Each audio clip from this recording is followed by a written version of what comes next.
And also, so before you start, I'm gonna you will take this microphone. Yeah, yeah. Attach here, right? And attach here. Okay.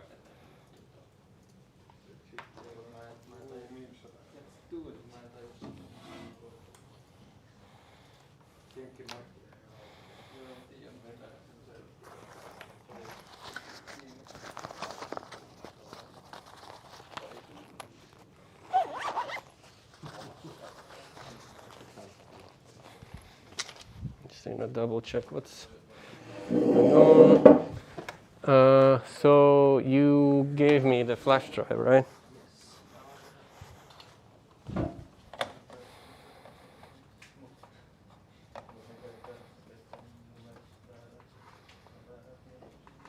Yeah.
So,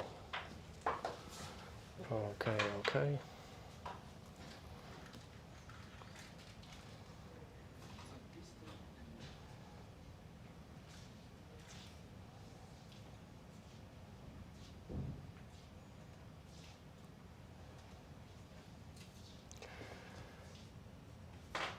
Just testing audio. So, testing audio on YouTube channel. So, testing chat. There we go.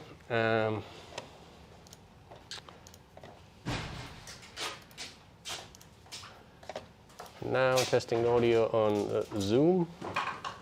Can you testing audio? Can you hear me on Zoom? Testing audio. How do you compress the video? Have you compressed the video? No, not yet. So where do you do that? Just give it to Chris now for more. Maybe I'll do the same. Hey, is there anybody on Zoom? Can you hear me?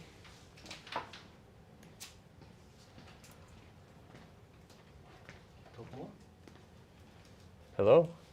Yeah.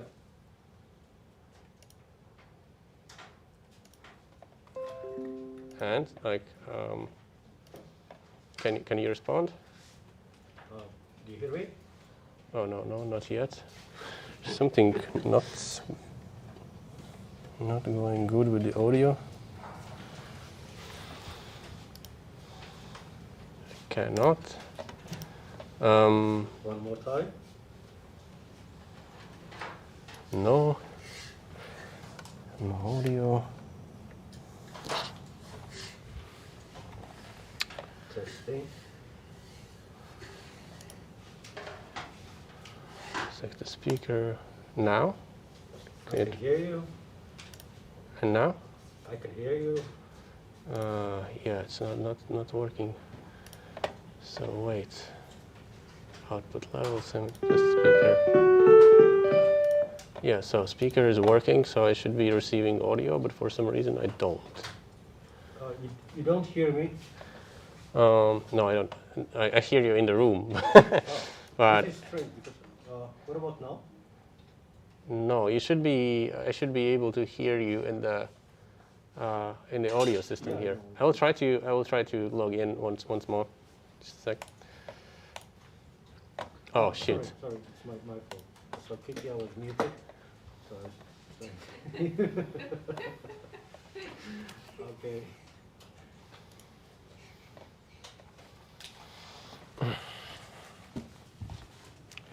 End the meeting for everybody. So wait. So where is now the meeting that I was trying to open up?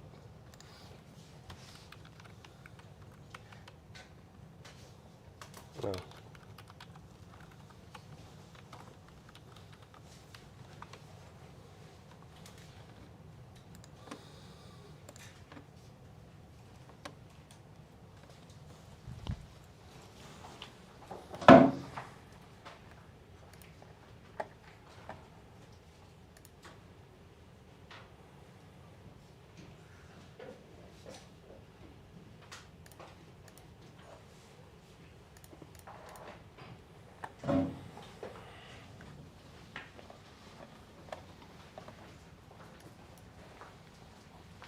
Oh, it's flipped.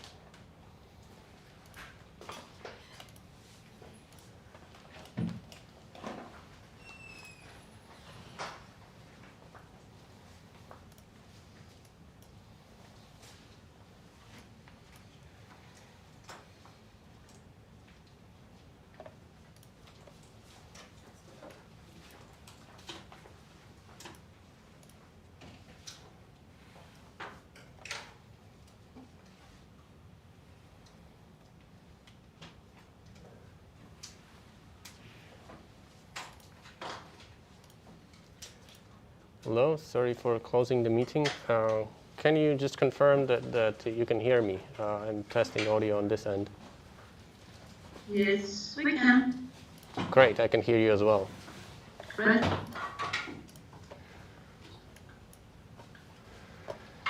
Yeah, amazing. So this is a huge experiment for us. So we are basically on Zoom and then on YouTube at the same time. And no, first of all, let's wait for a few minutes more so that I can see that more people join via Zoom. And we start, let's say, 2 minutes past.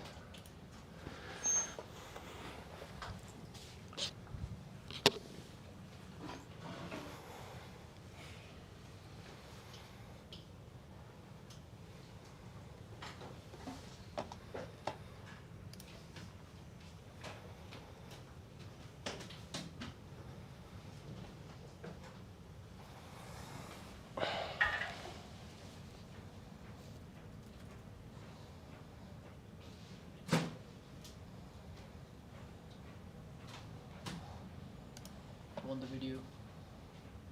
I just made it. Oh.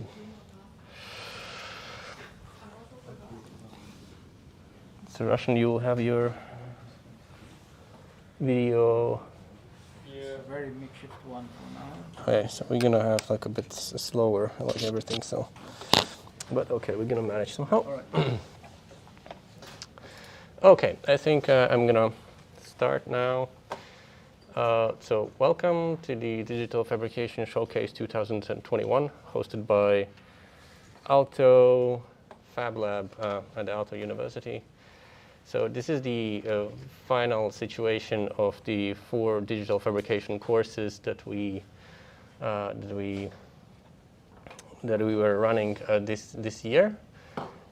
Digital Fabrication 1, Digital Fabrication 2, Digital Fabrication 3, and Digital Fabrication, not 4, but Studio. So the Digital Fabrication 1, 2, and 3 were designed in a way so that they would overlap the Fab Academy, so which is the global digital fabrication course, which promises you to teach you to make almost anything. And it runs for 20 weeks. So 18 of those weeks are practical hands-on exercises where every week you have to create basically a project around a specific thing in digital fabrication, specific digital fabrication approach. May it be 3D printing, laser cutting, CNC milling, electronics programming, laser cutting, also molding and casting. And then Digital Fabrication Studio is a course which spans all these 3.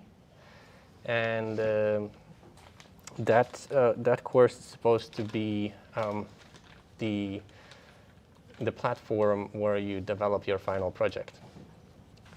And final project is a masterpiece where you have to show how you learned to use all of the things that you learned during the individual assignment weeks, how you can use them all together in order to produce a tangible, usable outcome. About the structure of today, so I already introduced what it's about. And next, I'm going to call the students. So we have 2 types of students, the students who join the digital fabrication courses and also the official Fab Academy students who are joining from rather outside, so who are joining like rather not academically, they are not getting the academic credits for it. And I'm going to call them one by one, and each of them is going to show their final project video and talk about the their experiences in general during the course, and all the good things. So yes, since this is like a experiment, I need to figure out now quickly which parts of the screen I need to share. Okay, I'm gonna start by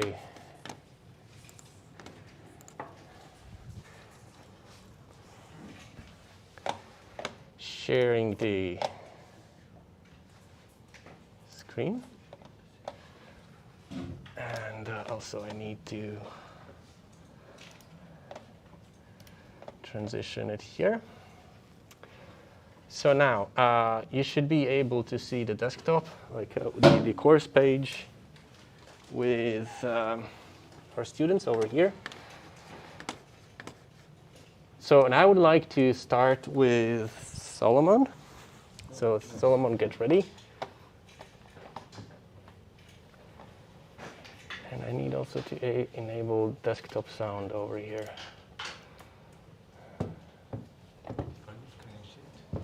Share sound. So Solomon, take the microphone. Yes. So let's make sure that it works. So can you talk? Hello, can you hear me? Yeah, it seems that it registers the audio. Great. So let's go to your documentation page over here, and or you had the video on the flash. On the flash. Oh, sorry about that.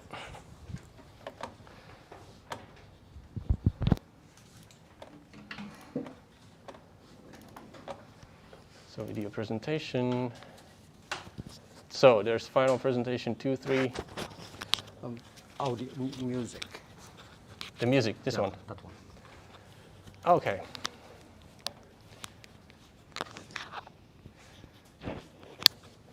Right. Can you move it?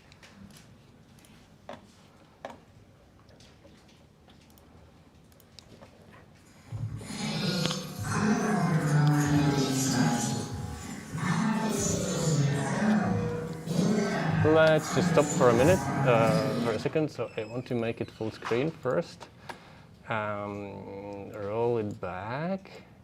Okay, so Solomon and his final Fab Academy project.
Next room, so. Oh, okay, so yeah. Sorry about the music. All right, so that was Solomon's That was video. strange, yes. Instead of me telling about the machine, I decided the machine to talk about what has been going on. So the machine language is a little bit weird to understand. But I'm going to translate. Am I live, Chris?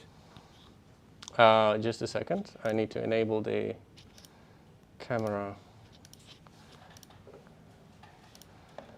I think I'm gonna choose this one. Yeah. So yeah, you're live now. Okay. So I don't think you understand anything, but instead of me telling about the machine, I decided the machine to talk about what kind of process it went through. So I can translate. During this 20 weeks of Fab Academy, we started from digital fabrication ways and designing. So I designed the whole mechanical assembly using Fusion 360 and mostly 3D printed the gantry and the attachment parts. And then the electronics was designed with KiCad, and the motherboard and the Gerber shield basically was made with KiCad, and then I used open source software like Gerber and Universal Decode Sender to control the machine. So I will demonstrate how the machine works now. And Ranjit is here to help me. So Ranjit, if you can control the machine in the X and Y and Z.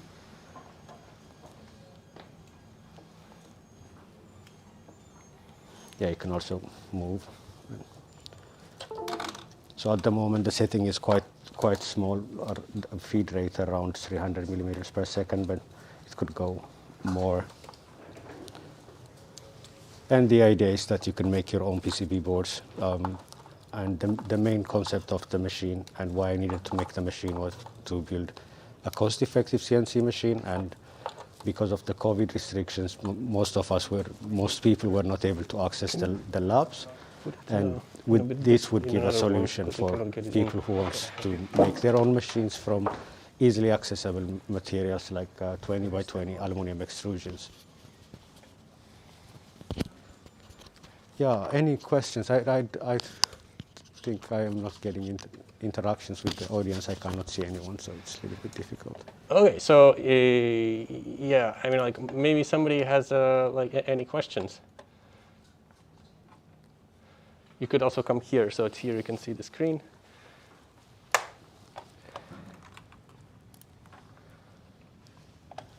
I think are we getting audio? So when, yeah, we were getting something, but yeah, I'm not sure. So no questions, okay. Then. Sorry. Yeah. Sorry, Chris, I had raised my hand, but maybe no possibility to follow. Yeah. Hi, Johanni. Anyway, yeah, thanks for the presentation, Solomon. That is really working now. I have seen the developing process, at least some of it, and this is great. It's working now. Congratulations. Thank you, Johanni. I didn't have time to show you the back side of the machine, also the integration of the power, and also we made this kind of interesting logo, and we call the cutter a cutter, like a Aalto cutter, or like is it gonna cut, surprise cutter, and here is a ventilation for the power supply, which is kind of cut with logos. So having the access to the Fab Lab really opens up your creativity, or starts to open up your creativity. So it's quite a learning curve. And actually, if you give me a second, I will show you one thing.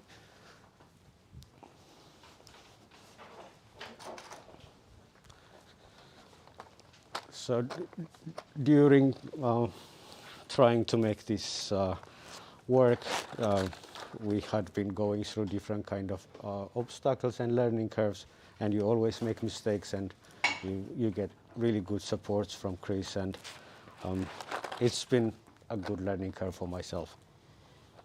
Yeah, But I didn't ask your question. I start to answer directly. Yeah, but good. Have you managed to make any circuit boards with that? Actually, I made just drawings because I put a pen first to try it, and I made a kind of G code, and then it made exactly what I wanted to make. It took a little bit of time to calibrate, but it's drawing now at the moment. So it's working. Yes, I think in the video it was showing somehow when it was drawing something. And then one more question is that you mentioned that it is a very low cost model. Have you estimated the price?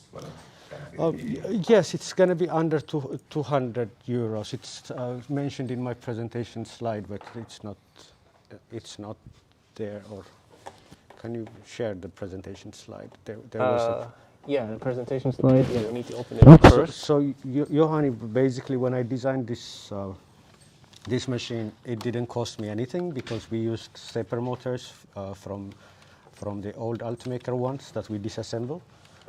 And the spindle was from the MDX20, which was also like in the storage.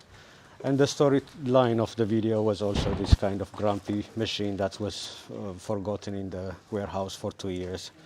And then it became live, and it was a little bit grumpy, and then it becomes more happy, like the Marvel story in the Hitchhiker's Guide to the Galaxy type. Right. Great. So yeah, it's Okay. priced under 200 euros, like if someone wants to make it.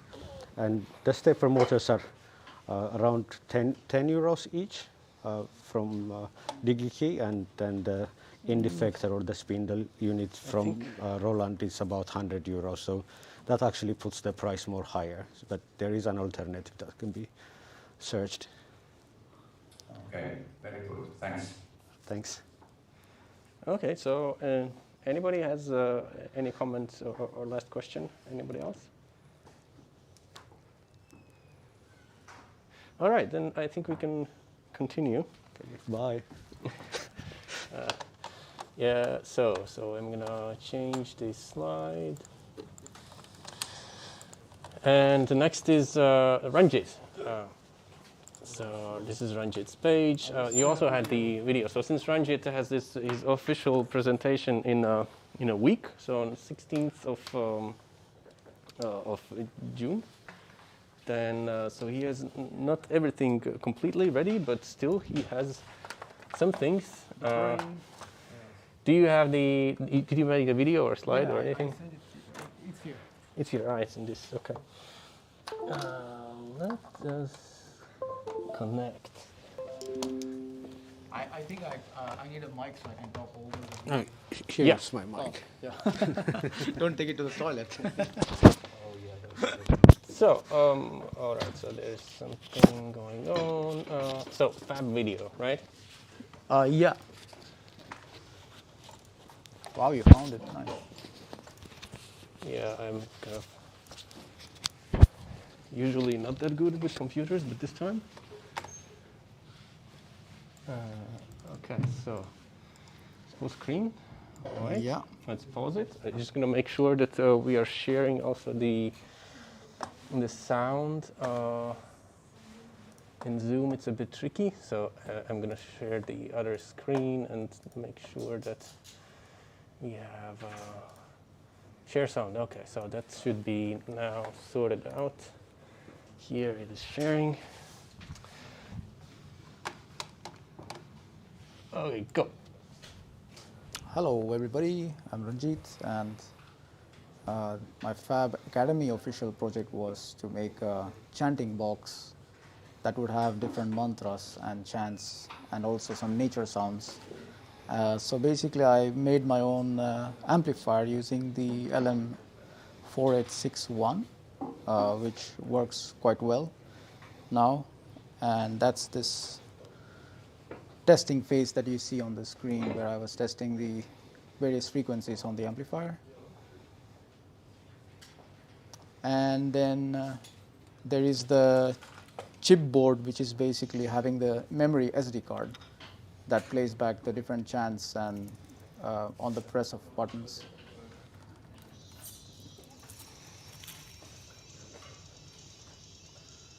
So yeah, what you're seeing is basically the brain of the box. So now to make the enclosure and the box is the project for me this week before my final presentation. And well, maybe you can see here, right? So these are the components that are being used. So this is the main sort of chipboard, which has a 8010 E3216 with many number of pins. So you can actually control not just sound, but you can also control LEDs or drive other things apart from the sound. So the idea is after I make the enclosure, I will also use it to drive some LEDs, which will also have a microphone, which would be able to take the sounds that I'm going to be playing back and driving the LEDs, which would then be interactive to sound. So this is, you can call this like the brain of the box. And this is basically the LM4861 amplifier that works. That you can make it really small, you can make it much smaller, and it only runs on 5 volts, and it's exceptionally loud and clear and noiseless. So I basically have the components here. So if you check my video in a week from now, you'll probably see the full box. Yeah. Excellent. So thank you, Ranjit. But so does anybody have questions or comments? Should I be here? Maybe I can again say something. All right. Yeah, thanks presentation. Well, to me it was a bit blur. What does this do actually? Okay, it basically plays back mantra chants. So I haven't programmed any sounds that are like supposed to be mantras or chanting things. So this is just a sound sample that I'm using to show that it works on playback. But it's supposed to be a chanting box. And if you go to my Fab Academy final project page, you will see a history of this product in India. Where so it's basically an evolution of that. Okay, maybe I know now what it is. Yes. Yeah, it's like an evolution of a street technology product from India. So it's basically very basic in that sense. It's just playing back sounds, and some interesting stuff happens with microphone and LEDs. If you want, you can show where the history part is on the. Yeah, sure. You can. Yeah, you can just browse there. Yeah, I can browse there. Okay. So here we are. Wait, this is my final project brief. So yeah, you can see the products that I'm referring to come in these kind of small boxes, and they're essentially doing the same thing. They're playing back sounds through a box, chanting sounds, and I'm just designing something that is has a bit more capacity while keeping the price in the same range. So this page has basically the whole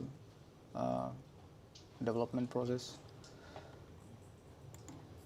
Okay. Okay, thank you.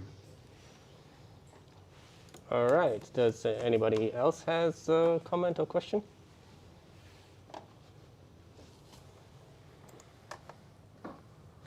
All right. So then I think we can move forward. Let me see what is next. So Kitya.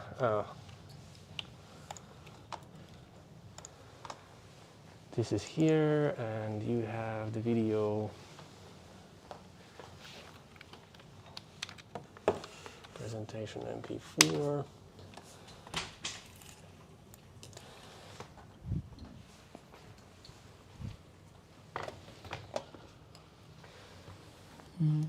And for this, okay, so I need to, can you give the mic to Kitya? Oh, sorry. So let's see, let's share the screen. Make sure that we have sound.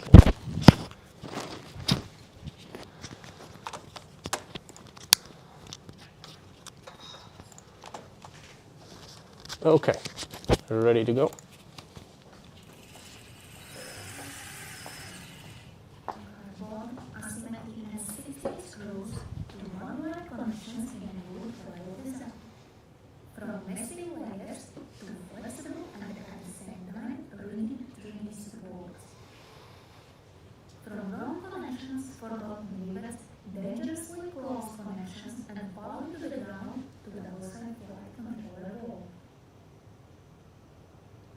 From 4 kilo power supply to a separate small power supply board with capacity transfer of 2.5 amperes.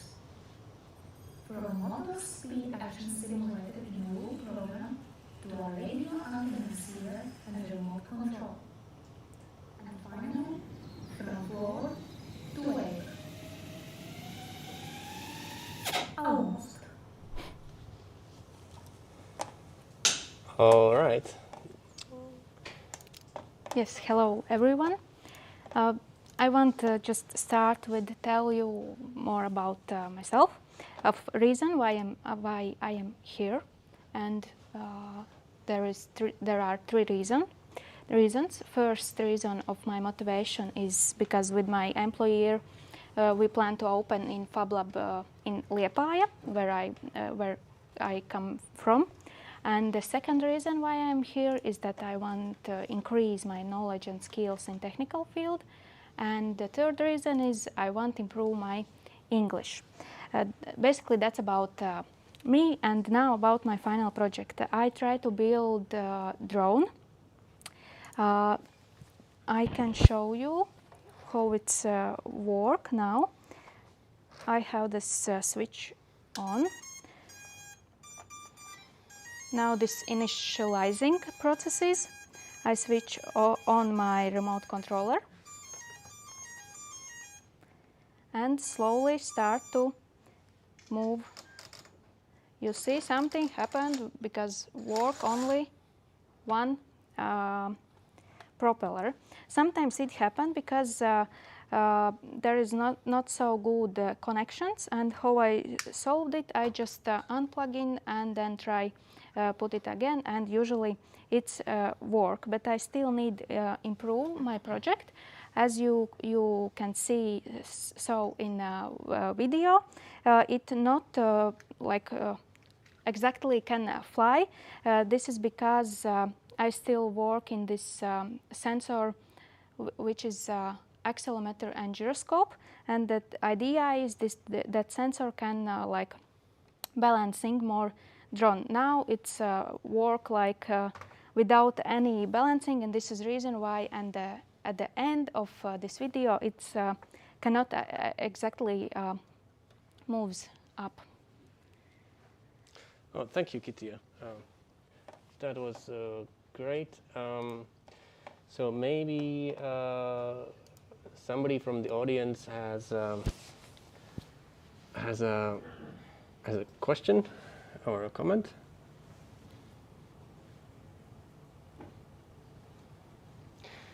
If not, maybe you could tell a little bit more about the process. I would open up your website.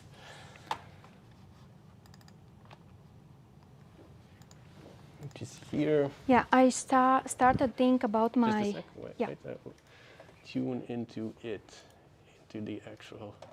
Yeah, so now. I started think about it, I think on 7th week of Fab Academy.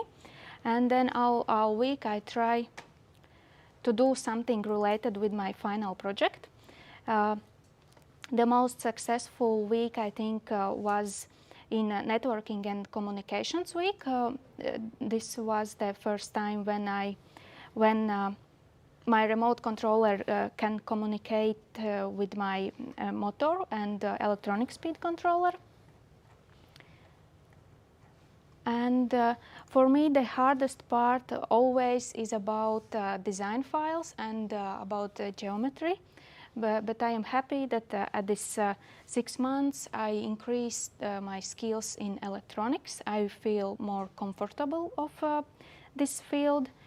And yeah, that's how it built. All right. Thank you, Kitija. Yeah, before I switched off, I want to say something. And participation in the program has been my most valuable experience in both my professional and also in personal development. And I want to say thank you to my fellow travels, Fab Academy and Aalto University digital fabrication courses students for the fun and opportunity to learn not only from mine but also from your mistakes. And finally, this path would not have been possible without the high standards, accuracy and motivational challenges from you, Chris. And performing many introductory lessons with equipment and a helping hand in the debugging processes from you, Solomon. Thanks.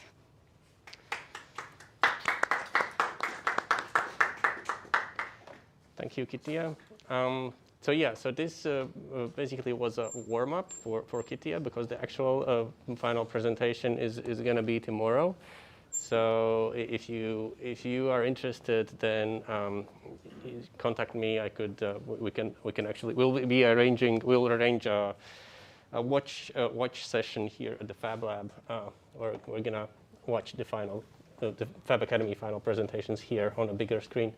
So of course, there's the university restrictions apply, so there's a limited amount of spaces. I think we can accept only 10 people, but then. So yeah, so if you're interested, let me know. We're gonna figure it out. Okay.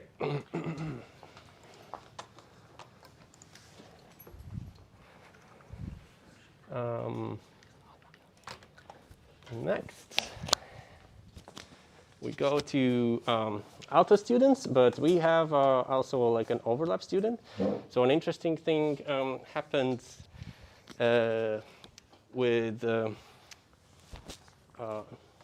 Russian or Wu Ruo Shan. I think. Oh yeah, that's correct. Like the correct Oh wow. way. I was surprised. So, do you have the microphone? You have Yes, the microphone. Okay. I have a microphone. So he came to Aalto University to Media Lab as an exchange student from Bauhaus University in Weimar, right? Yes.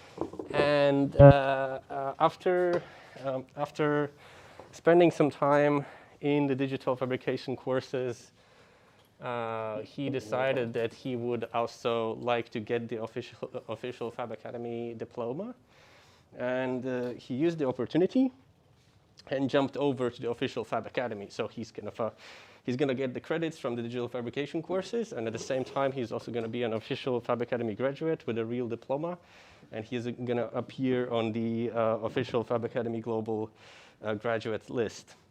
So I will begin with showing his video. That should be somewhere on the drive, right? Yes, green one. Presentation folder.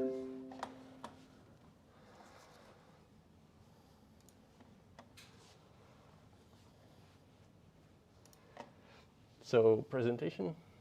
Yeah, exactly. And MP4, okay. Yep. In 2019, I left my home country. Oh, wait. I'll stop a little bit. Germany and Finland to So, because you probably want to hear sound. Yep. So this is full screen, okay. And in Zoom, I need to do one more thing for you to be able to hear sound. Share. Yep. Okay. Are we ready? Yes. Let's go. In 2019, I left my home country, Taiwan, and come to Germany and Finland to study my master program. Because of distance and quarantine restriction, I'm only able to go home once a year. I miss my family so much. Video calls allows me to see them, but I couldn't touch and feel them. So I'm thinking about how about let's make a hugging suit, which allows me to hug them and also feel in them.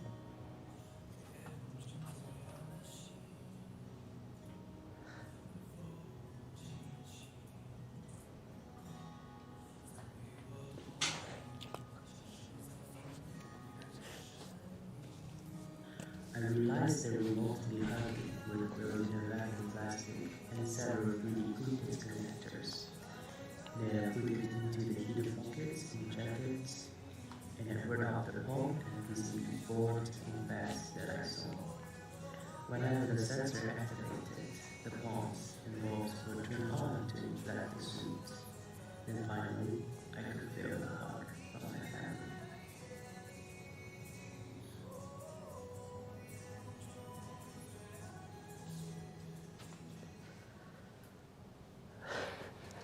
All right. Give me a sec. I will share the screen, unshare this. And, okay, so the camera is yours. Yes. Okay. I was about to take off my mask, but I got a little bit emotional today because this topic is really somehow deep in my mind. I miss my home a lot. As a exchange student, I think everybody, couldn't visit their home a lot. also who work in in a foreign country, basically couldn't like meet your families, relatives, friends like a lot. Once a year is already quite often.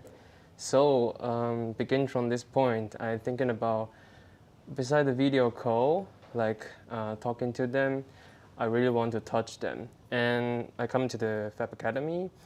I try to reach out what's the solution I can got. So like after discussion and help from Chris, we figure out that the vacuum plastic bag could be a like inflatable suit. So when a inflatable suit inflate up, then you can feel the touching feeling. But unfortunately, in the video, it's not that obvious because it's totally in that jacket. Could I show my presentation slide? Yeah. So you can actually Yes. first, maybe you can navigate it there. Ah, yeah, you have the slide. Sorry. Yeah. Let's close this one first. Okay.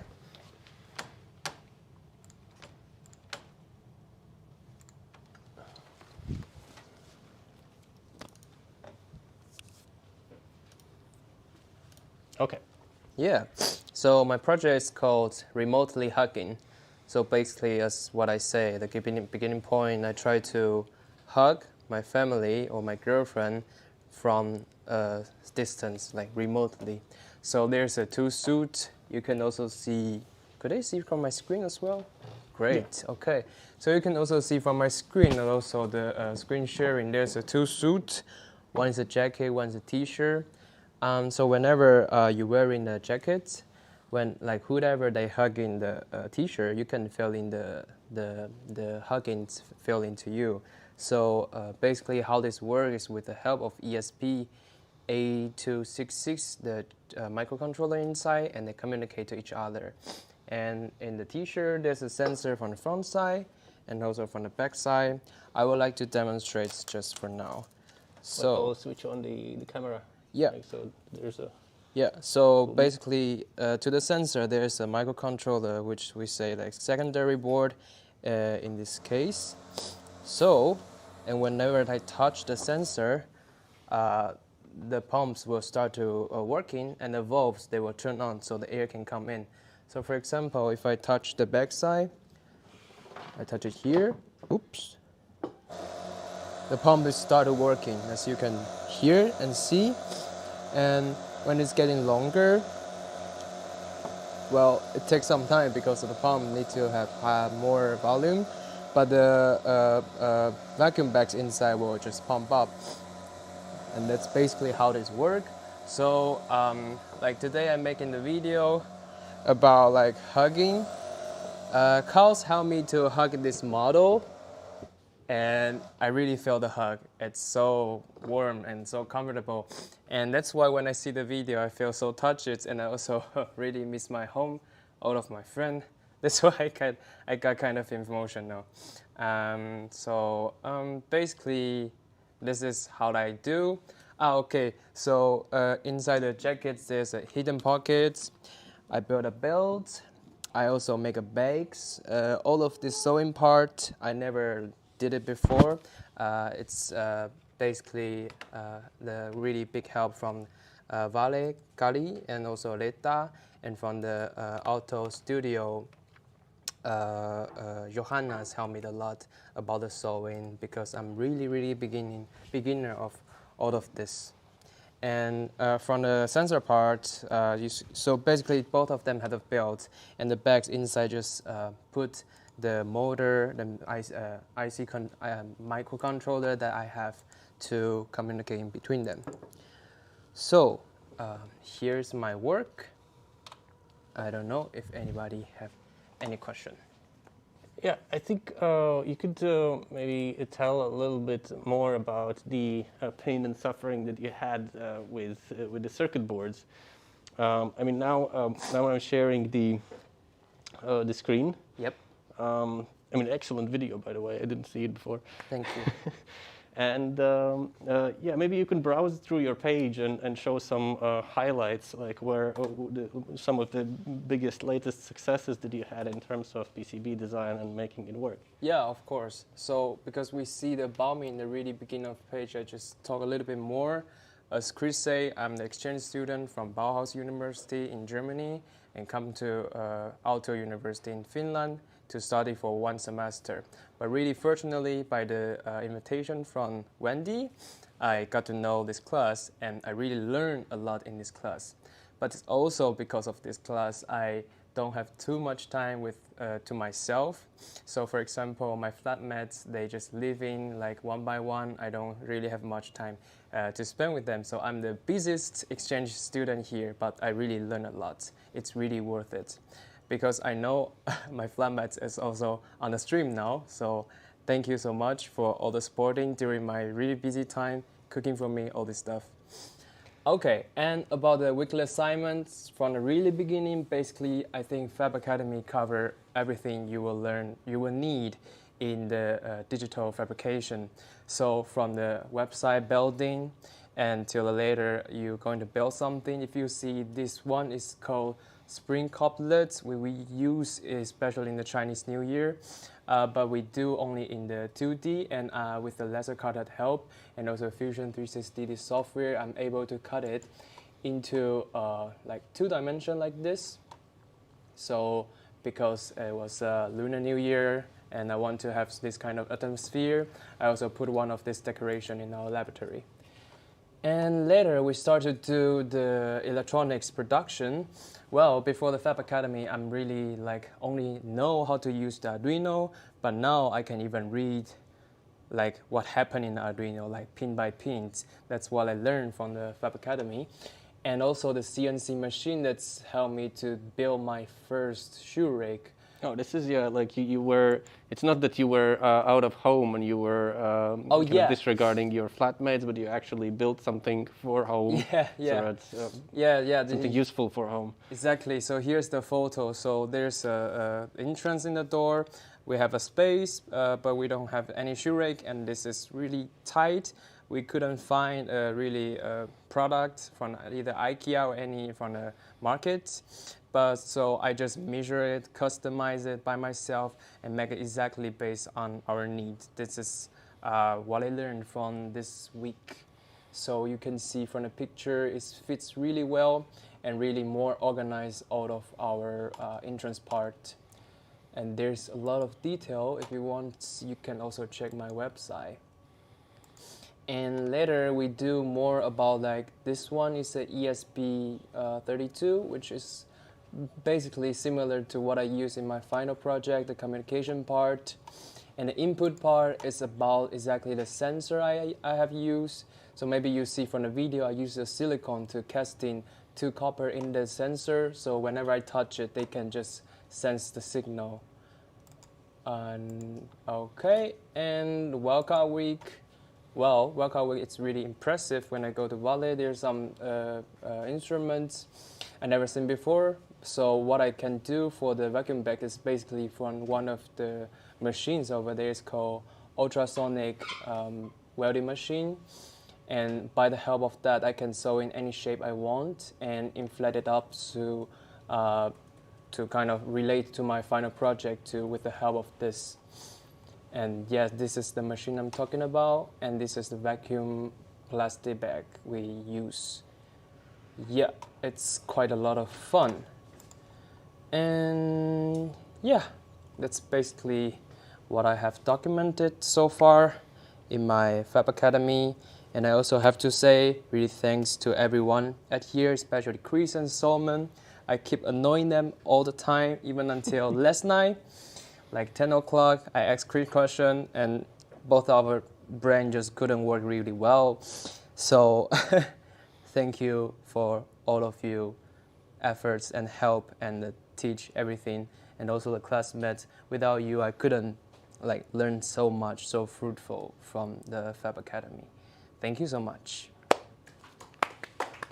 Thank you, Roshan. Yeah, so for Russian, this is also sort of a rehearsal. So he's also going to present his final project tomorrow in the official Fab Academy session. But now, so there's an opportunity to comment and ask a few questions. Your video is really touching, and your presentation is very complete and detailed. Especially your documentation, you recorded every single stage you've done during each week assignment. So yeah, I think, yeah, it seems that you really learned a lot from that academy. Thank you so much. Yeah, for your clothing, the idea is really innovative, but it would be better to, for example, to use the light color fabrics instead of darker one, because otherwise it's hard to see the like bumping effect. Yeah, exactly. Thank you for your invitation and the feedback. So anyone want to try this clothes are welcome to come, and I can help you to wear it and you can feel in that. Yeah, otherwise it's really nice and complete. Okay, yes, that's the part I can improve. Thank you so much. Great, thanks Wendy. Yeah, it worked. Woohoo! Finally, like a few hours before. Juhani. Can I ask one question? Yes, please. Thanks for the presentation. It was really, really touching and a good video. I liked it a lot, and also I like the idea that what you have done, especially in these times when you are not able to see your nearest peoples so often and maybe even at all in some cases. One question. This is both sided, so that you need to have the jacket or the cloth on both ends, I think. Yes. Yes, yeah. Exactly. Yeah, and how did you even send the other part to your friends or to your family during this? Did you try it? I haven't tried yet, but I think I can try it later. So I just send the sensor to my friend. Not even the clothes, actually just the sensor inside. When they touch it, I can feel that. Yeah. Yes. And of course, there can be some lag in the feeling when somebody touches, and then it goes to the internet, and then goes back to the other part. So it can take a while. I haven't tried yet, but yes. So here's the sensor. Also, because in the video it's super short, couldn't see. Basically, they're just silicone, and what I can do is send this sensor and also one of the PCB board to my family or my friend, and when they touch it, I can feel that. Or I can send this jacket to them, they can wear it, and when I touch it, they can feel that. It's all the way that can work. All right, okay, yeah. Very good. Good luck. Thank you so much, thank you. And one thing to say, I think it's not only for the international student, also for the COVID time. Some of my friends, they just want to prevent the infection of their grandparents, so they don't even spend their time with their like maybe Großeltern. How to say Großeltern? Grandparent, yes, grandparent in the Christmas time. So I think this suit can also fulfill this gap or the need from their psychological, yes. All right, thank you. So any more comments or questions?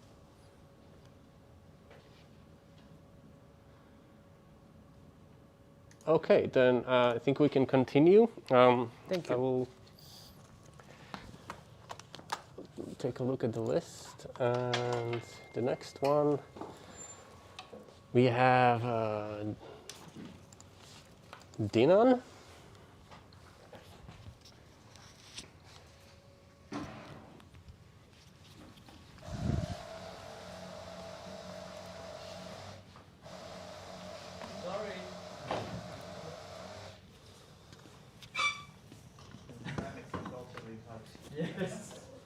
It was hacked.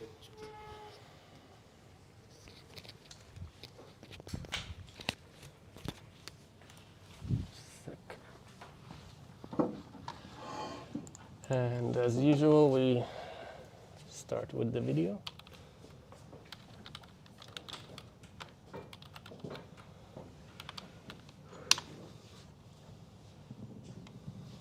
Let's stop for a second.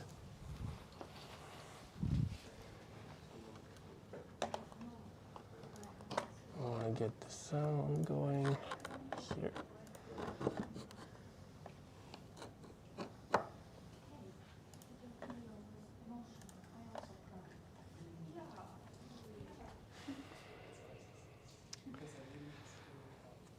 So just double check the sound over here.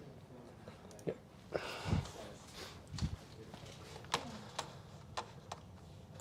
Okay, 3, 2, 1, go.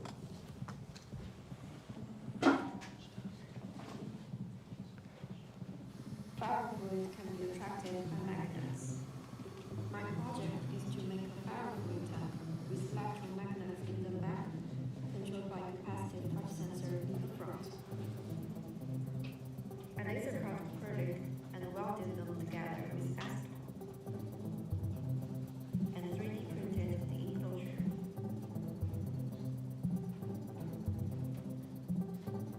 I made a step response board for touchscreen and another board to control each magnet with MOSFET.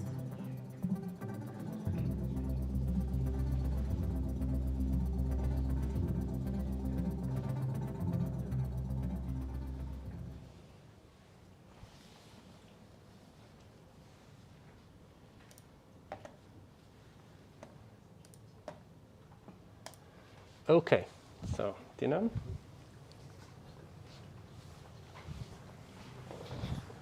Just a sec.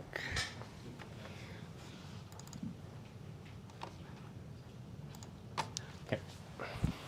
Hi, I'm Dinan. I'm studying new media design and production here in Aalto. At first, I was just super interested in firefluid because of the shape. When it's getting closer to the magnets, it can generate that kind of spikes. That's kind of my motivation for my project. And this is the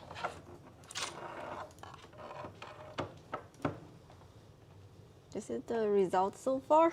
Oh, okay, I'm gonna turn. Yeah, so this. Okay. You can see, like in the acrylic, the firefluid is actually sticky to the surface. So some future development would be I can replace the acrylic with glass, or I can just apply some coating on the acrylic to prevent it the firefluid to be sticky on the surface.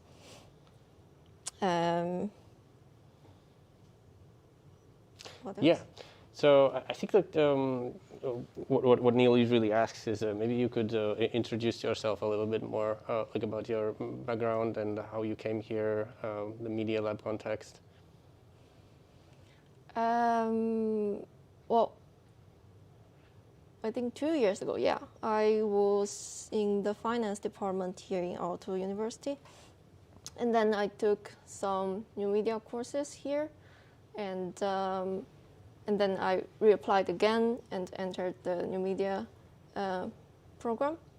And now I'm first year student in new media. That's it. Okay. Then I think it's a good opportunity also for you to tell a little bit more about the challenges that you had during the course. I think like your documentation page looks really nice, so I think it should be shown to people. So maybe you could highlight some things from it that you like the most. The most challenging parts for me would be during the circuit design. I I made a lot of. Sure. I made a lot of mistakes in the KiCad, and I always broke my board by myself, so I have to redo it every time.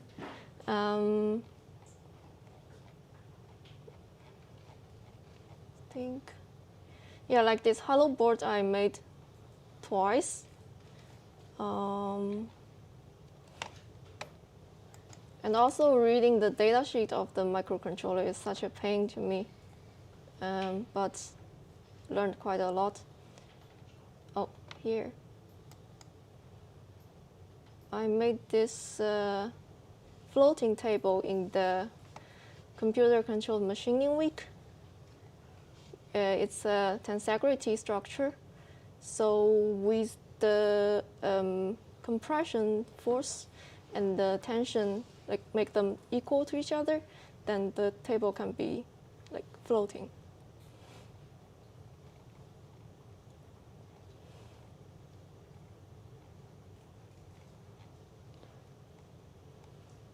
Really nice. Maybe you could show. Do you have the page where you make the magnet board? I think that's something quite impressive. In the output devices week, I use MOSFET to control the magnet.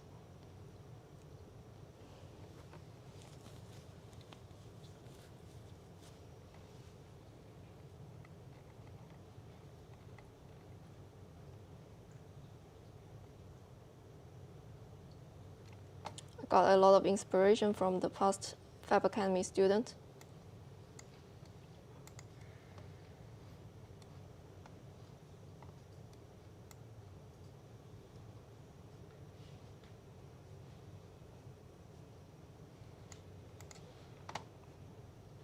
Yeah, I guess that's it. All right.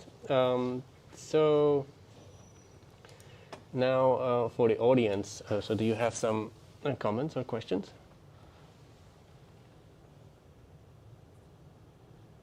It's me again. Okay. Juhani, please. Thanks for the presentation. It's really, you have really put lots of effort to the visuals here, and that's very good.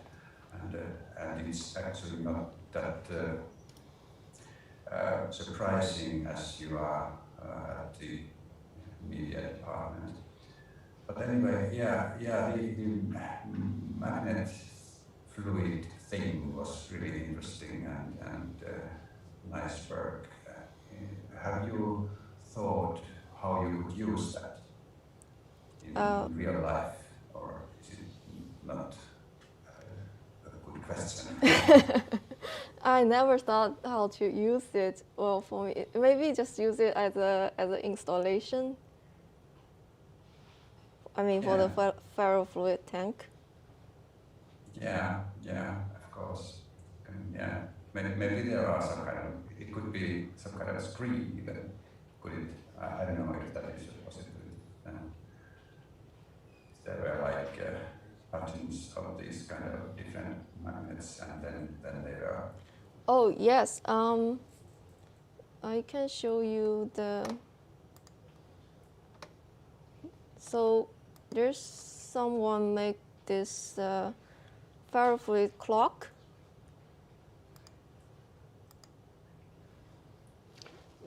Oh. Yeah, I'm going to show the screen here. Yep. Oh, really nice. So they also put a lot of magnets on the backside of the screen. Yeah, that's beautiful. Yeah. Oh.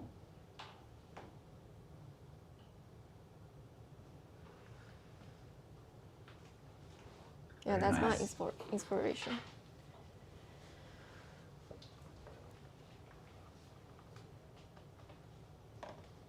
Oh, sorry. Just to pause it. Yeah, we're sharing the mouse. Okay. Very good. Good luck with this one. It's really beautiful. Thank you. Yeah, I also can add that so we discovered that the magnets that were used in the project that Dinan just showed, they could be smaller in diameter. So as from yesterday, we actually started experimenting with custom magnets, and hopefully, like in a week, we're gonna have a better prototype where the ferrofluid actually moves. Just a second. Yeah, so these are the magnets. Chris made this DIY magnet yesterday. So basically, yeah, it's a coil. So instead of having a large diameter, you can make it longer. And then an essential thing is to figure out how to limit the current. So now I think we're looking for the best solution in terms of current limiting, so that it doesn't burn all the board and power supply and it doesn't heat up too much. Okay, so anybody else wants to ask something? Yeah, and it's also interesting nowadays. So you interact or control your magnet platform through triggering the virtual 2D rectangles, and the magnet then try to interact with nuts. So this part is also interesting to me. So like your video, you control each of the magnets through the 2D diagrams. Oh, okay. Maybe I can share the screen again. Yep. Just a sec. Yeah.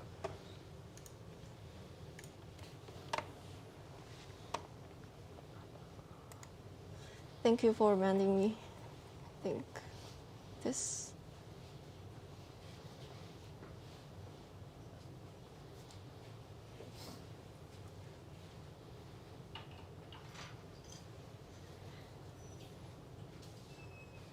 Yeah, the visual's done in processing, and through the FTDI cable, I can communicate the magnet board and control and choose which one to turn on and which one to turn off.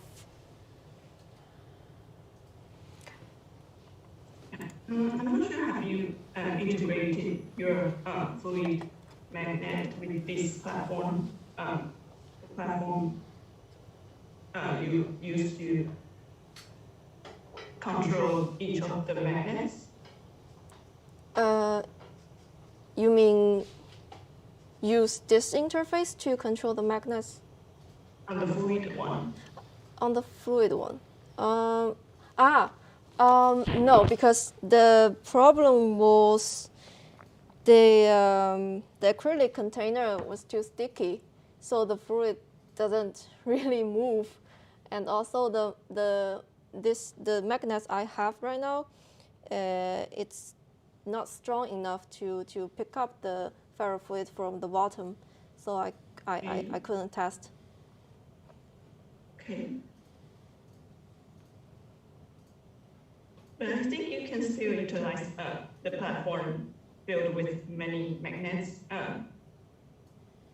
with other objects to interact with other objects. Oh yeah. Limiting just to the fluid magnet. Yeah, I tried like use the screws, like place some screws on top of the magnets, and then with this 3x3 grids, it can still like make the screws move. Yeah. I watched it. I watched this interaction from your video. It's pretty cool. And also the floating table, or floating chair. Yeah. Thank you. Also wonder how they stand without any support, physical support. Yeah. Yeah, so. Thanks. Yeah, I mean, like you could use it horizontally also, but yeah, we can figure out something how to reuse the grid, because it looks really nice. So the enclosure looks really nice. It's all well integrated. It's just which is a bit sad that it doesn't pick up the ferrofluid. Yeah, it might be actually just the friction of the acrylic. So, does anybody have any more questions or comments?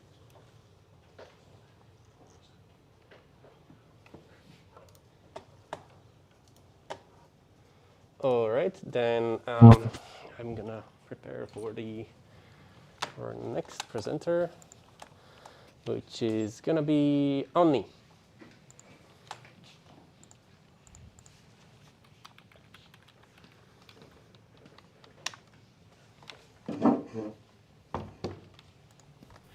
Hello.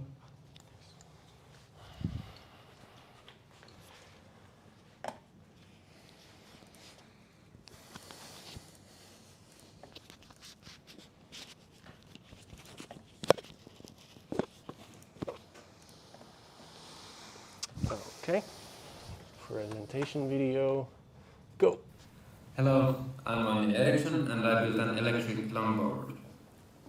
It's actually a pretty good option for people who are too lazy to walk or bike and too cool to use an electric scooter. It was a really cool project where I learned a lot more about using all kinds of different manufacturing techniques. I also learned that things, and especially projects, don't always work out the first time. It might take you 20 different designs to get something that barely works, and even 10 needs to be changed in the end. Talking about you, motor holder. But still, it was definitely a great learning experience, and I'm happy I got something I will definitely be using in the future as well.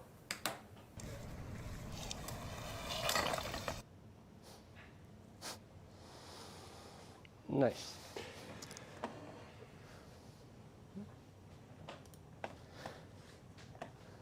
All right. Hello. I'm Onni Eriksson, and yeah, like I said, I built this electric longboard. Is it on? Yeah, just a sec. Yep. So this, and I'm gonna share the camera where you can see the longboard. This one. Yeah. All right. So yeah, I'm Onni Eriksson, and I'm studying first year in engineering here at Aalto. I decided to build this electric longboard because I've always wanted some easier method to travel, and well, this seemed like a cool project and something I would actually be using in the future as well. So right, I'll start from the top down, so to say. So first of all, there's these wheels that I got this truck and wheels under these black ones from an old skateboard I found at my parents' house. So I decided to use them for this project because they should work just as well, and I couldn't really manufacture them easily here. So I 3D printed some extra wheels, or these go on top of the old ones. They're made out of Ninja Flex, and I printed them with my own 3D printer, and they have some infill in the middle and no top and bottom layers to have this kind of stiff but still flexible enough so you can off-road on these technically. Then there's the motor holder, which I made literally more than 20 different versions on.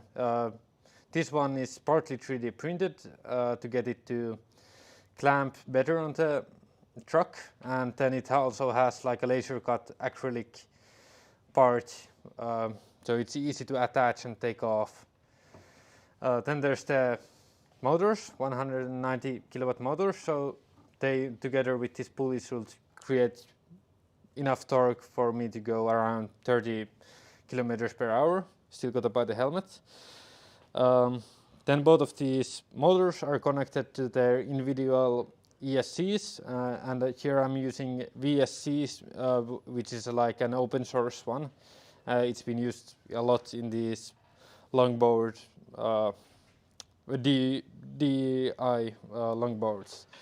The ESCs are connected to each other via CAN connections, and then there's also this transmitter and receiver. So to control the electric speed controllers. And of course, both of them are powered by this lithium-ion 6S3P battery pack that I made. And it also has a custom battery management system that's connected here, so I can charge it just using a normal charger. All right, and then there's this transmitter, so I can control the motors and get them to spin. Yeah, that's Okay, thank you, Onni. Another thing that I would like you to do is to maybe browse around your documentation a little bit to highlight some things, some of the weeks that you like the most. Yeah, all right. So, yeah, the spring was free. I was really in a hurry, so I still need to add the rest of the weeks where I had some problems as well. But from out of these weeks that I have here, I think, well, my favorite week was probably the first week, because here I was still hoping that this would be an easy course. And after this, I really liked it. Kind of crushed my expectations that, okay, I really need to use time on this.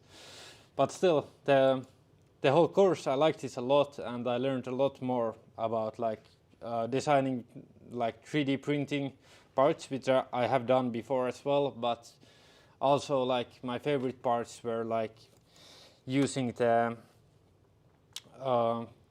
for example, the laser cutter and the CNC machine, because I have never used those before, and I got this whole new area to make stuff way faster and on different ways for different uses. For example, this case for the electronics, I first 3D printed, or tried to. It printed for 20 hours, and then the Ultimaker got clogged. So then I just decided that I will just laser cut it, and it was way faster, and I actually like this more, to have this kind of wooden aesthetic on the whole board. Probably the week here that caused me the most problems, I think it was actually the electronics production week, because I had also never used this KiCad before, or any PCB designing tools. So designing this board was a whole different new aspect for me, and even to get it to cut right took a while. And then finally, when I got it to right, when I soldered it, I noticed that I had designed it wrong, and then had to do it all again. And in the last one, I just soldered it a little bit badly, but then I managed to fix it with some jumpers. So finally, I got it working. But this one is just getting used to the KiCad, and designing my own circuit boards was maybe the biggest and hardest thing for me in this course. Yeah. That's it. Thank you, Onni. Now, for the audience, do you have any comments or questions?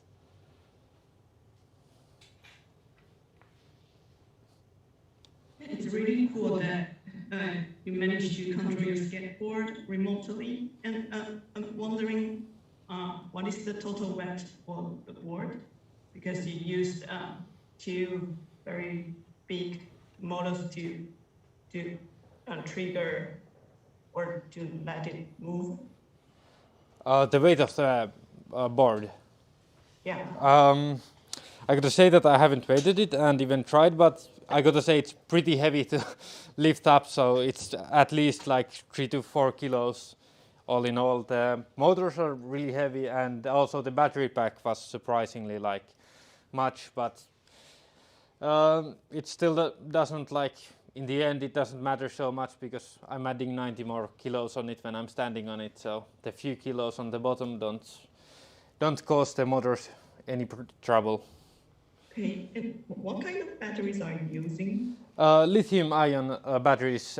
These are 18650s 30Q from Samsung, so they can output 50 to 20 amps continuous.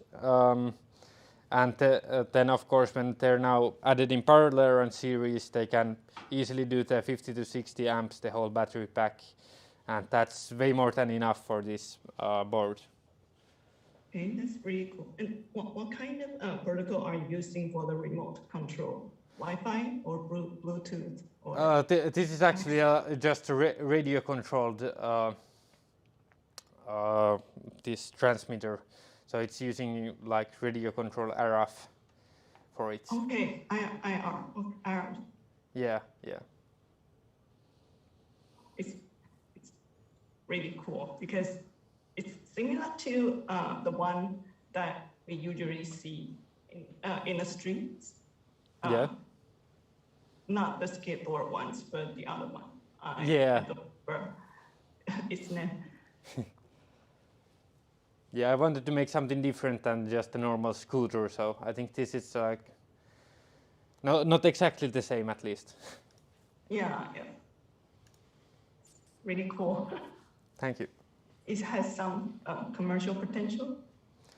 Well, it would be a hard market and too much work to go into it because there's like, people are selling a lot of these, like, and you can buy them from.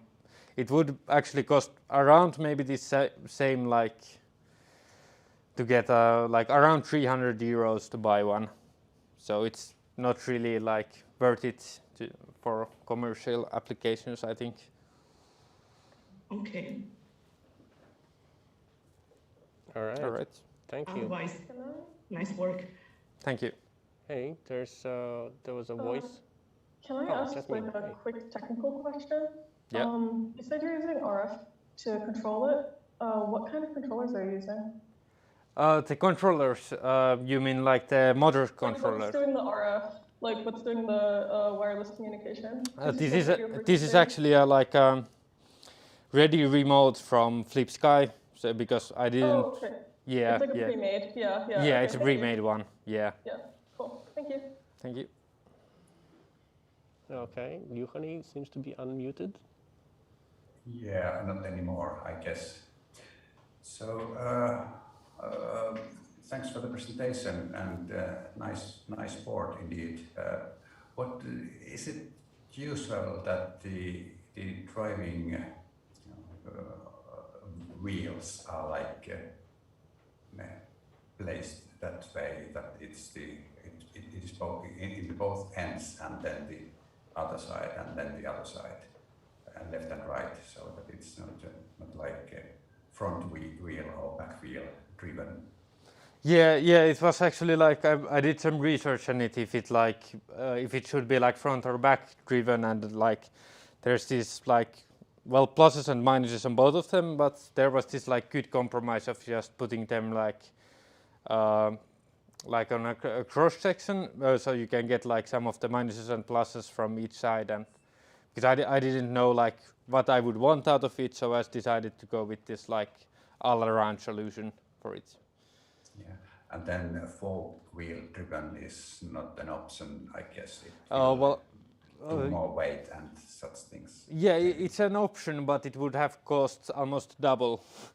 Yeah. So yeah, and this is like some people even do with one motor like this, but this two is more than enough, like getting up to speed. Yeah. Safe ride to you. Thank you. All right, thanks, Juhani. Anybody else? Okay, if not, then we're going to tune into this slide and prepare for the next presenter.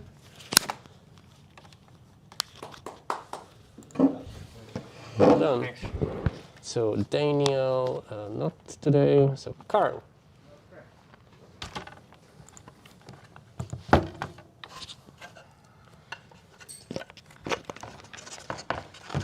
You had also a presentation. So, and then I think like you can start with the video. You have a video? Yeah, I had a video also. It's on the website. It's on the website, okay. Yeah, you just need to open that. Just right there. P4. So,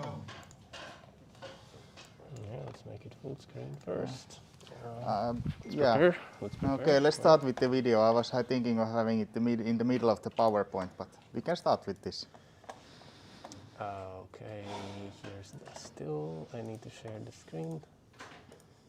So just double checking that you can hear the audio. Yes.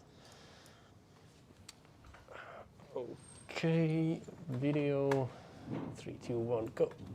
So, this is my device. It has a device broker with all the communications and automatics inside it. And then an anchor ballast that's used to tie it to the algae and to make it zero buoyancy. So the usage is that you set the timer via LoRa connection and also record the GPS location. So from the user interface you would see something like this. Then you go and tie the devices to the algae. Of course, at this point, no communication with the outside world is possible because the seawater blocks communication. Then you have several algae with the devices. Then the time burn wire goes off to different algae at different times. Then the device is able to be picked up while other devices are still hanging around with the algae. And then thus you get first time locations on how far the algae has moved.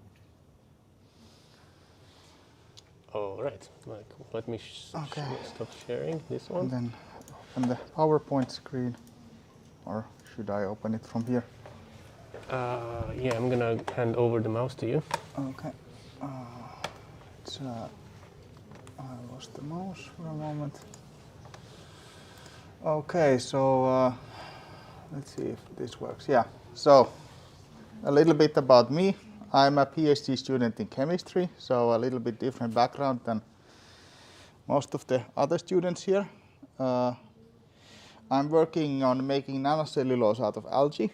I use an algal species that has a unusually strong and crystalline cellulose. So as my background, I'm a cellulose chemist, and that has been something that I've learned here in Fab Academy, that even though I'm a skilled chemist, really have been a newbie in this fabrication, and it has been a very educative experience.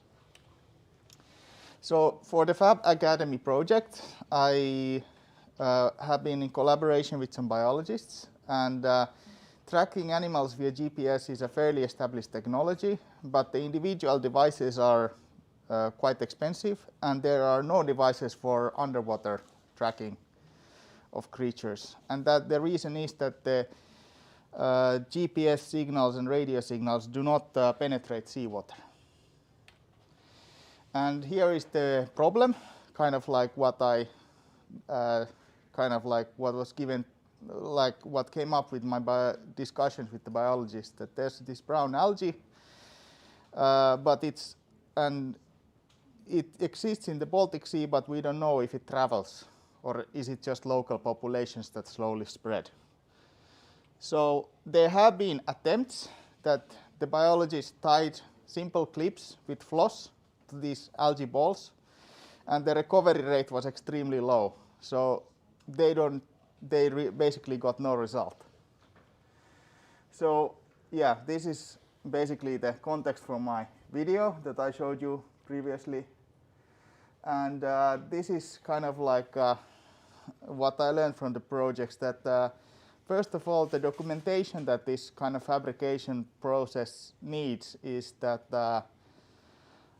I'm an amateur at it. For example, you see that I have these PowerPoint presentations when the rest of the guys did this showing by the website. It's because I'm so used to using PowerPoint, so it was faster to me to make this. And it's something I realized that I really have to learn how to document, but during this course I learned kind of a lot of tools. For example, using this Git, this kind of a platform for version management. It's something I think I will even use when writing my scientific articles in the future. And also, hubris So tried comp before the fall. I was really optimistic that I can make a PCB board, no problem. No, I spent like 3 days making a really simple board, and it's kind of like a thing that repeated over and over again. So it's kind of, but again, if I had to make these things now, I could make them much faster, I think. So the thing is that making the first board takes a huge amount of time, and then making this second and third board and so on takes a lot less time, and that's where I see really the value of this course. That like this course by itself is a very painful learning process, but afterwards you will kind of reap the benefits. I will show actually like one of the projects where I did this weekly project. So this, when I CNC milled a lamp fixture, is something that is already being used on a research project. So I'll show that a bit later. So here's a few pictures of the project. So that's the buoy. It seems to be waterproof, which is nice. You can see that right now it doesn't have an anchor, so it floats. And then the burn wire, on the left you can see a video where there's actually the burn wire is in operation. So on the negative anode it creates hydrogen gas, and on the positive cathode it's actually kind of slowly degenerating the wire. And here in the middle picture you can see how the wire has eroded and cracked. So this will be the release mechanism. And the advantage of this is that when you know kind of the amount of metal you can really calculate, it's a very accurate time mechanism that is used in these kind of oil drilling rigs and these deep water buoys that are more complicated. But yeah, in short, my project is not complete. It's still a work in progress. And here is the kind of also what makes it more viable is that the theoretical coverage of the LoRa network you can see here. Then this is in Finland. And also in Sweden and Estonia there's LoRa coverage, but then you would need to have roaming fees. But so far I have not been able to connect with this network. That's a work in progress here at Aalto. I think I'm the second person in Aalto who is trying to connect the LoRa device to the digital network. So it's a work in progress, but when it comes it will be very useful because then we can use the LoRa protocol basically to track the location of the algae in the entire area of the Baltic Sea.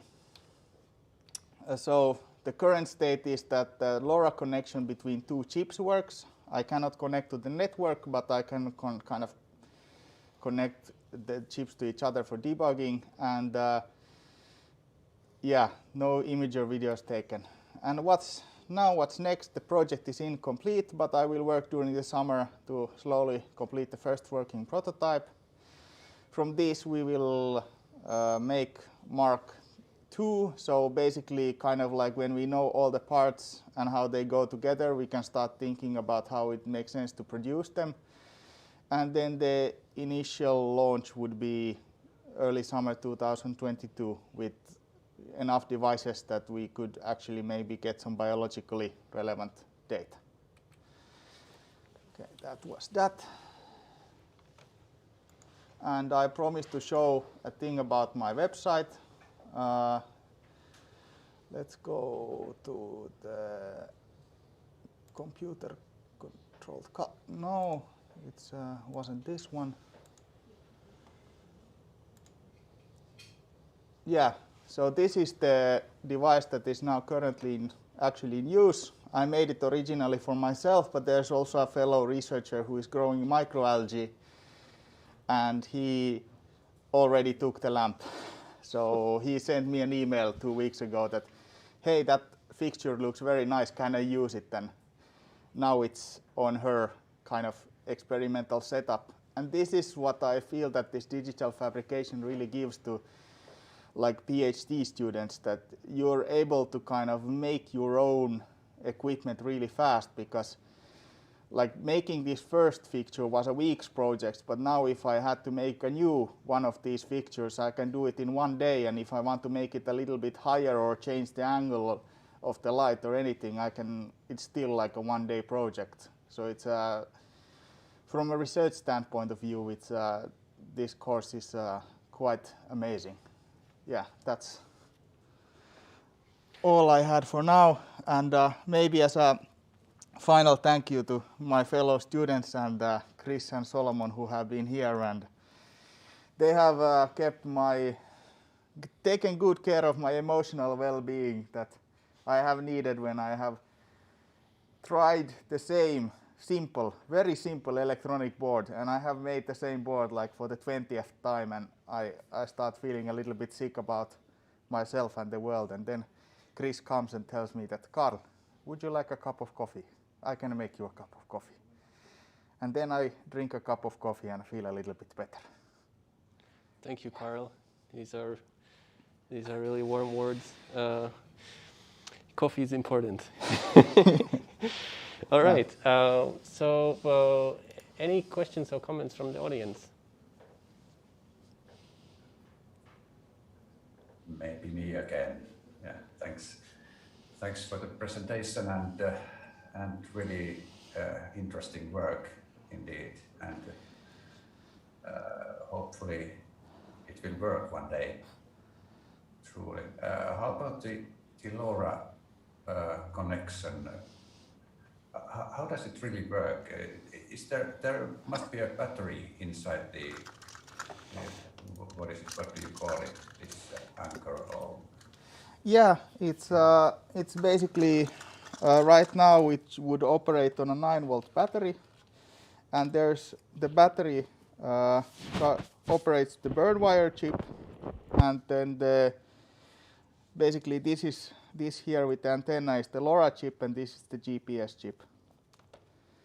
So yeah, you kind of put the battery there, and you kind of have to size the battery so that it will have enough energy to keep operating. But most of the time it will consume very little power, because it will be just only the timer has to be running. And then the big consumption will come when the battery needs to burn the wire. So there's a small metal wire. I'm not sure if the camera picks it up, but it comes to the bottom of the buoy. And it has to use electrical current to erode that wire. So that takes a lot of energy. But then, it's basically like a GPS/radio antenna, and, like using a battery to power a pocket radio those can last for relatively long time, so it should work. Okay, yeah, very, very interesting. And then how is it then? You have calculated that there will be enough power. How long does it take this kind of 9-volt battery to? It depends on like how long do you transmit, but I mean, because if I would just use it for transmitting, like keep the transmitter and the GPS on all the time, then it would maybe, I think, run out in like a week or so. But because it's enough for this purpose that it sends its location, like let's say once an hour or so, then it's like the battery consumption is actually not that that's true. large. Yeah. So because I don't like, you have GPS devices where you really need the data real time, and that's where you have a quite big battery consumption. But this, like, you don't need real time data, so you can basically like send the signals and run the chips only when necessary, and so that kind of saves with the energy consumption. The algae doesn't move that fast. Well, the thing is that as I showed in the video, that the algae basically this device works so that you turn it on, and then you put it underwater with the algae, and then it floats underwater with the algae, and it's only the clock is on when it's underwater. And then there's a timer, and then it comes to the surface, and then the device turns on. So you record only the GPS location where you put it underwater and the GPS location where it comes to the surface. All right, okay. Then because as said before, that the seawater does not allow for GPS signal to go through it. Seawater cuts off all electrical radio waves. So, I mean, during most of its operational time, it will just, stand by in low power mode. Yeah. Okay, there certainly are also other kinds of uses for that kind of technology. I would imagine that it would be some kind of a safety thing for the... I don't know. And the one thing that I was surprised that the LoRa network is not really used. Like it's very, like the capacity of the LoRa network is, at least in Finland, used very little. So this could be an alternative for the commercial GPS trackers, even on land. And there you wouldn't have to worry about the timed release. You could just use it as an online GPS tracker. And the advantage is that normally with GPS trackers you use the satellite connection, but that is very expensive. And LoRa connection is much cheaper. And since you have LoRa coverage all over Finland, then you don't really need a satellite connection. Indeed. Thanks for the presentation and the answers. Yeah. Okay. Thank you, Juhani. And thank you, Carl. Yeah, thanks. That was wonderful. Any more questions or comments?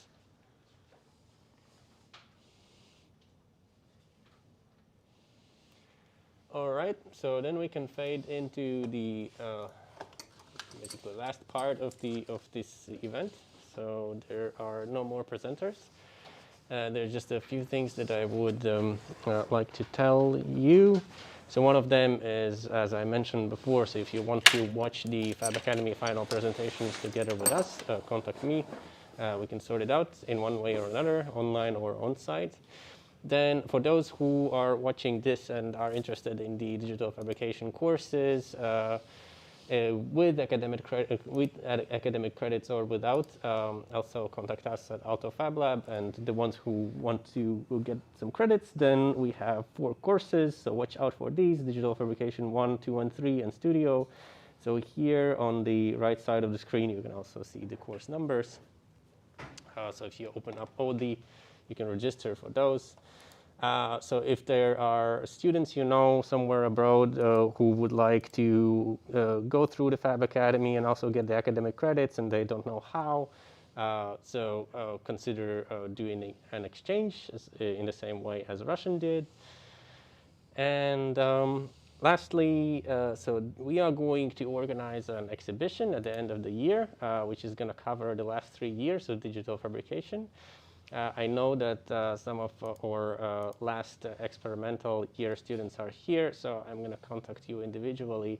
It would be really nice if you could share your project that you did during the course for the exhibition. Otherwise, I am accepting last questions or comments, like in general, about the course, questions to me. So I'm here, so you can ask me something.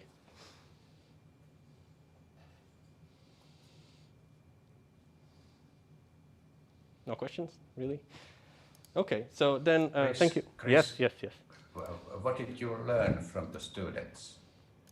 I'm learning all the time. So I think it's really great to have Fab Academy here because it's hard to teach the Fab Academy, but it's a lot of fun because with every student you learn something new, because everybody has a different approach, a different idea, a different final project, a different problem to solve, and you have to kind of tap into it. You need to empathize with that. And through empathizing and trying to help to solve problems, I learned a lot. So I learned a lot about magnets. I learned a lot about wireless communication from Russian's project, for example. I learned a lot about drones and flight controllers and like power distribution boards from Kittia's project. I learned a lot about CNC and how to build CNC machines and control different axes of those and calibrate those from Solomon's project, for example. I learned a lot about audio by helping Ranjit to complete his project. So how to build amplifiers, so how to do analog to digital conversion and digital to analog conversion. Then, of course, electric skateboards. I learned from everybody. Yeah, and I mean, like Carl's project is really interesting about. I think he didn't mention the special thing that he's using for the connection. No, he mentioned the corrosion, but I think it should be actually highlighted because it is interesting that in salt water, when you put a piece of steel and you apply of iron or steel. Yeah, it's basically it works with iron. Like you need two metals, and it's basically like you run electricity through metal, and that kind of causes it to corrode really fast. It's actually what happens sometimes with boats if you're not very careful with your isolation of electricity, and then you get massive problems with boat corrosion. So here instead of having this corrosion as a problem, we use it as a solution. Yeah, so that, and then also like the digital network related things, the LoRa network and the possibility of having boards and transmitters and receivers that are able to transmit information in the kilometer range, so not just Wi-Fi range, which is 100 meters, but really like a few kilometers. I think that's quite amazing. And of course, down to producing YouTube videos, and I think like the how to organize this course during the pandemic, so that everybody gets enough attention and also gets enough opportunity to catch up with the topics, with the essential things of each of the weeks, and also with the setup that we have today. So I set up like a little experiment. So where I am using OBS with virtual camera and then basically hosting this event on Zoom and on YouTube simultaneously and also recording it. A lot of things. Do you have any more questions, comments? Yeah. Would you share the report of today on YouTube? Yeah, so I'm going to do a little bit of editing to cut out the pieces that were, a little bit not so well, and then I'm going to publish. I think I'm just going to do it tonight, like cut out the pieces, and it's basically recording also on YouTube, and it's recording on the disk. So, yeah, definitely. I just want to add that thank you for all the nice presentation and works. It was really nice to see what kind of projects you have done during this springtime, and I have heard that you have all worked a lot, huge amount of work, but really nice to see and hear that you have learned a lot. So thank you all. It was nice to see these presentations. Thank you, Johanna. Thank you. And I also want to say that I really appreciate that you made many tutorial videos, and they are really helpful and easier to get started. Oh, thanks. So, yeah, really appreciate how you archive every single tutorial or documentation.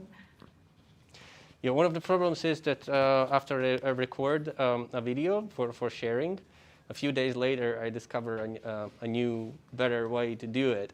So basically next year, now with the experience that I've gathered this year and last year, So probably I will just continue the cycle and override the videos until we get it to the best possible quality over time. But thanks, I really appreciate.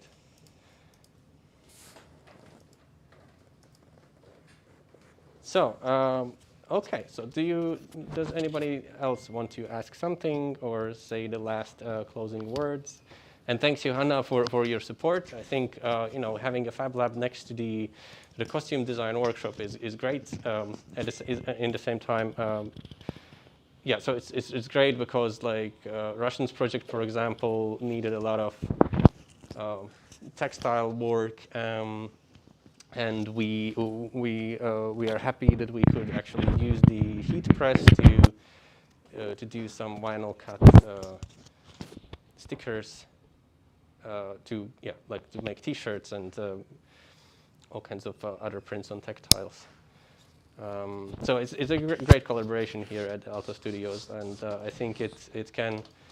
It's only in its first phases, but I think that if we continue in this way and we find other ways to collaborate, it could be a beginning of a very beautiful friendship. Thank you very much. And yeah, thanks all the students. I'm very proud of what you've done. And I'm looking forward for the final presentations tomorrow, and I'm looking forward also to all the people who haven't finished the projects yet to finish the projects, so that we can have the best possible outcome for the exhibition. Thank you, and see you around. Matti, you wanted to say something? No, just thank you. Okay, bye. Thank you. Okay, thanks. Bye-bye. Well, wait. I wanted to say thanks to Matti, because Matti also contributed a lot to this course.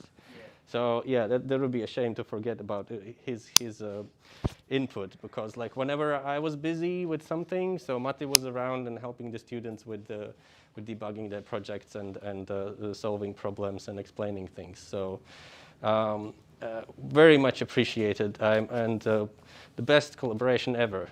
Thank you, and see you around.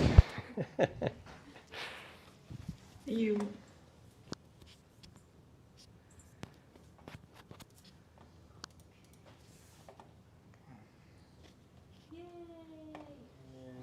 I take off the mask now?